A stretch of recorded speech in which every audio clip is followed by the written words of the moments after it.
Hello everyone! In today's video, we're gonna take a look at the 8Bitdo Micro. It's a super tiny controller, but it has a few interesting use case scenarios.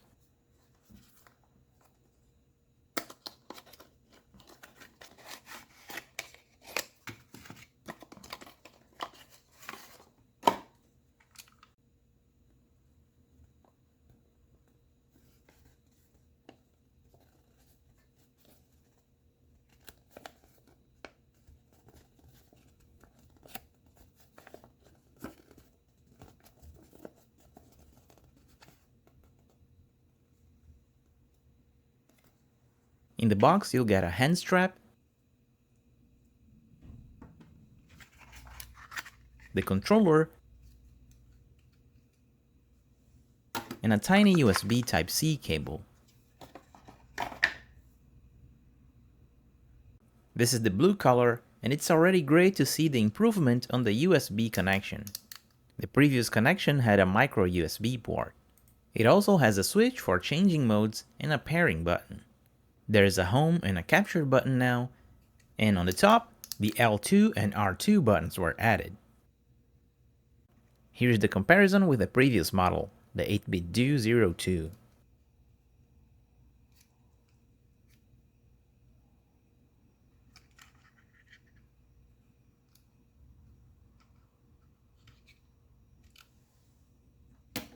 The buttons feels good and they won't sink flat with the shell. Also, the D-pad has a pivot in the center. The face buttons have a membrane, and the ones on the top are mechanical.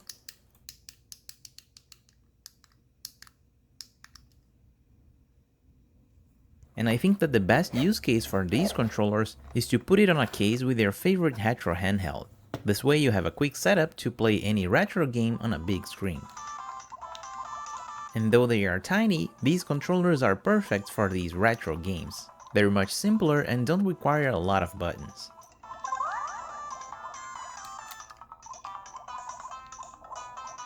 The microcontroller is compatible with the Nintendo Switch, but it cannot wake up the console.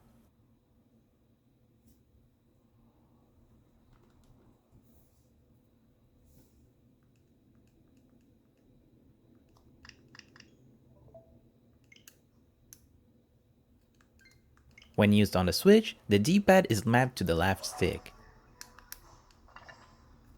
and it does not have motion controls.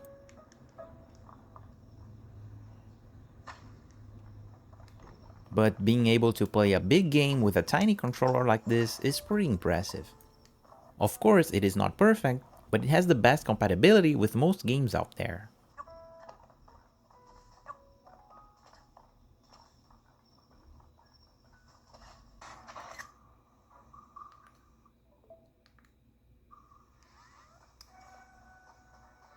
And here we can see that the D-pad is quite good.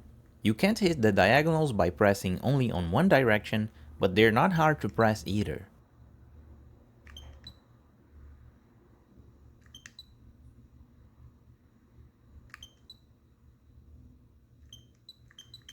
There is also a center pivot preventing you from hitting all four directions.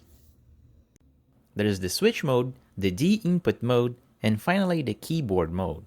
The keyboard mode works as a keyboard, and it's useful for using as a controller for your tablet or laptop. For example, when using a drawing software, you can quickly select tools or change brush sizes, or even undo your actions. With the smartphone app, you can remap the letters, numbers, function keys, symbols, special buttons, and even key combinations.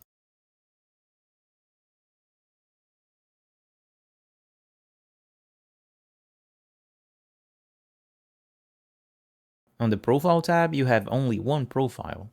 For the teardown, I could disassemble this controller, but it has no screws. The controller is glued, and if you open it, it won't close the same way it was before. It is possible, but since it's something that is not easily done by the customer, I won't be opening it.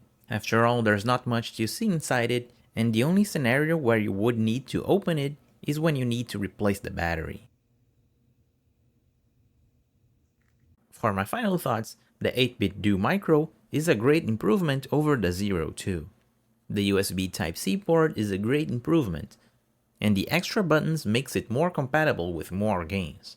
Changing platforms is very easy now with the switch on the bottom, and the keyboard mode is now customizable, giving more freedom to the user. And that's it for this review. As always, thanks for watching, and I'll see you next time.